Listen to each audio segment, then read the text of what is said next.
And what would you say the ability to rest and recover, plus the seasonality of being a professor, play in your life?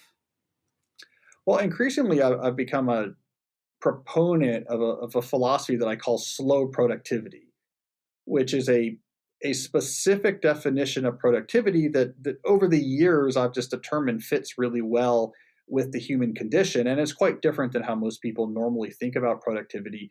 A lot of times people think about productivity in terms of maximizing quantity of activity. So to be productive is to do more things. If I do more things than you, I'm more productive than you. How do I demonstrate that I'm useful to my employers? Because look at all these things I do. I'm constantly busy. Slow productivity is quite different. It's built on three principles: doing fewer things, working at a natural pace, while obsessing over quality. And to me, that's really influential that I try to simplify what's on my plate in these roles and increasingly actually trying to unify the roles themselves. So there's fewer roles. I think having fewer things to do, so you have more breathing room to get them done, more time to get them done, very important. The natural pace is very important.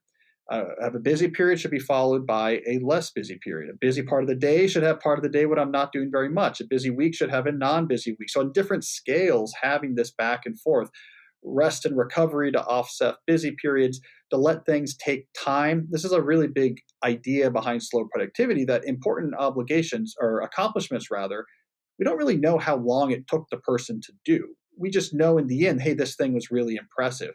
We don't know that Galileo spent decades working on his masterwork, or that Newton spent decades, put aside the Principia Mathematica and came back to it only years later. We don't know that Darwin spent year after year tinkering with his theory of evolution and natural selection, the origin of species. We don't know that. We just know these things they produced were great. We don't know, for example, that Marie Curie, when she was very close to actually isolating the first radioactive substance out of pitchblende, which would win her a Nobel Prize, she was getting closer to that. Her and her husband took the entire summer off.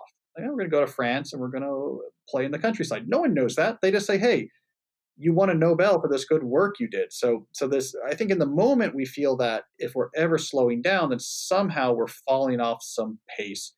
We're not as productive. We're not as accomplished. I think it's nonsense, actually. Big accomplishment has lots of ups and downs. You take your time, and then you counterbalance both those things, doing fewer things, taking your time, working at natural pace, with really caring about the things you do and trying to make those as good as possible. You add in that third ingredient, and what you actually get is a life that's not only very sustainable, but is important. It produces stuff that you're proud of. It opens up opportunities, produces things that have a real impact on the world.